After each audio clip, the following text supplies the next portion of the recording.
Hi, first of all, I want to say thank you for your interest in my video series on 4 steps to writing an IELTS 7.0 essay. During this series of 4 videos, I will be addressing 4 areas you need to work on in order to ensure that you do well in your IELTS essay. These are the areas I teach my students, and many of them have achieved IELTS 7.0 as a result. Here's just some proof that what I'm going to share works. Over the past few years, hundreds of students have passed their IELTS test after attending my classes. Many of them came to my classes because they were struggling with their writing.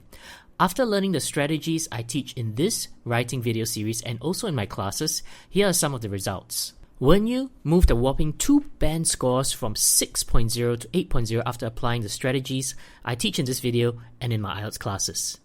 Andy sat for the IELTS 15 times over 2 years before attending my IELTS classes. His target was 7.0 for writing, but he always got 6.0. He even attended 3 other IELTS classes and workshops before. He watched my 4-part video series on writing a 7.0 IELTS essay, exactly what you're watching now, and also came to 2 of my writing classes. And he finally got his 7.0 on his 16th try. Martin got 6.5 for his writing 4 times, then finally attended my writing classes and got 7.5. Winston got below his target of 8.0 for his writing for 8 times and then attended my writing classes and finally got his 8.0. Joyce got 6.0 for the first 2 times, 6.5 for the next 2 times, attended my classes and then finally got 7.0 on her 5th try. Another student with the name of Joyce also finally got 7.0 after getting 6.0 and 6.5 for many times. She mentioned that she failed the test 8 times before attending my class and finally getting 7.0. I showed you these student testimonials so you know that what I'm going to teach you works. I'm not just someone creating this video with no experience in teaching IELTS. No, I've had over 5 years of specializing in preparing students for the IELTS exam. These videos won't be long, but they'll summarize the main areas you need to work on in order to get a good IELTS writing score. So please pay attention as I talk about the first area in this first video. The first area is getting your essay structure correct. This is how an essay should look like. As you can see, it's a very formal piece of writing. You're not asked just to write something about a topic. You're asked to write a formal essay with proper structure, organization, and paragraphing. Most essays should have either 4 or 5 paragraphs. You shouldn't have 3 paragraphs, and you probably shouldn't have 6 paragraphs. Either 4 or 5 is generally accepted as a good number. Let's get a bit more in depth. Here's a worksheet I give to my students. Let's take a look first at the question on top. Every IELTS essay question has 2 parts, the topic part in yellow and the question part in green.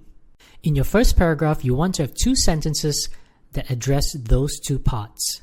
Your first sentence should be a paraphrase of the topic. That means you should use different words and phrases to express the same meaning as what's in the topic. The second sentence is called your thesis. Here you're going to address the question and you're going to tell the reader what you're going to discuss in the body paragraphs. So that's the first paragraph of the essay.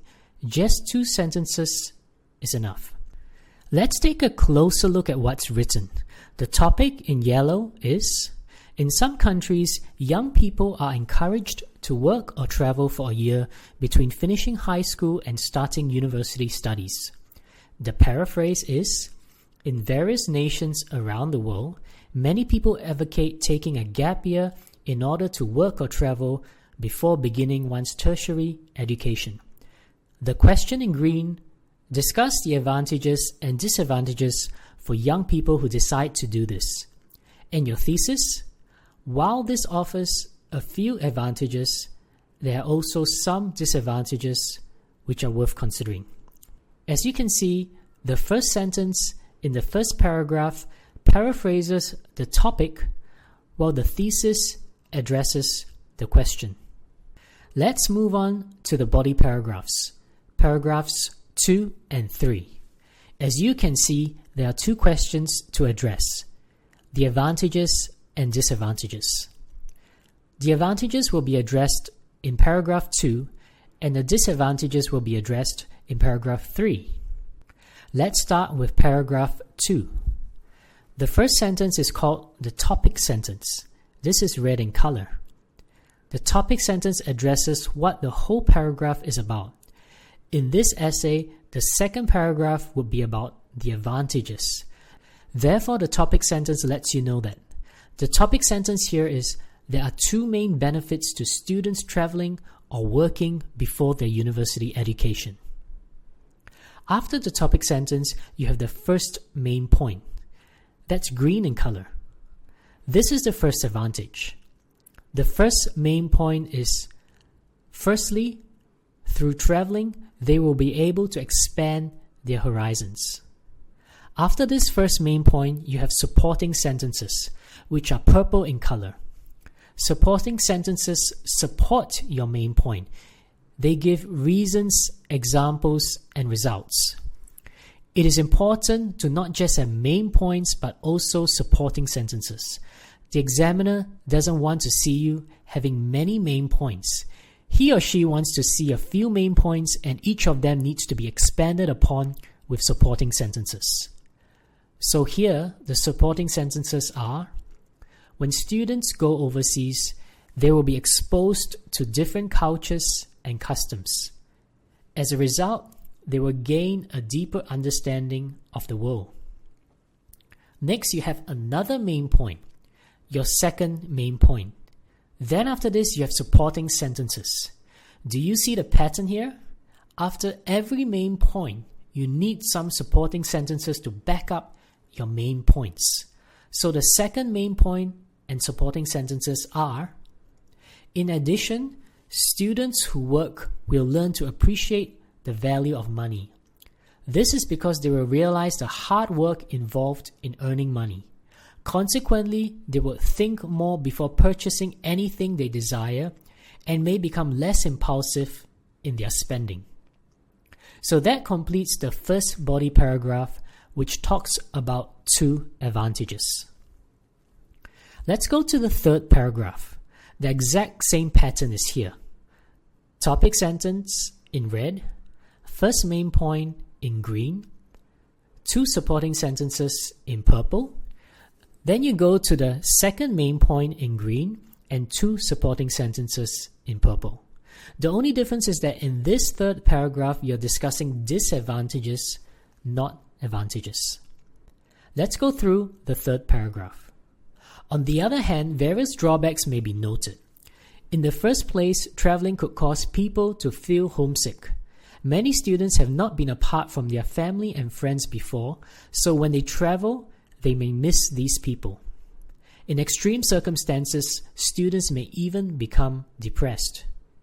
Additionally, students who work may not want to return to their studies. The reason for this is that they may enjoy earning money and becoming financially independent. Therefore, their whole future could be affected negatively, as these days it is very important for everyone to graduate with a degree in order to be competitive in the job market. So as you can see, the format of the third paragraph is the same as the second paragraph. Finally, let's get to the fourth paragraph, the conclusion paragraph. There are two main elements in this paragraph. The first element is a summary of the main points. The second is some form of recommendation. You don't really need to write a recommendation, but the summary is important.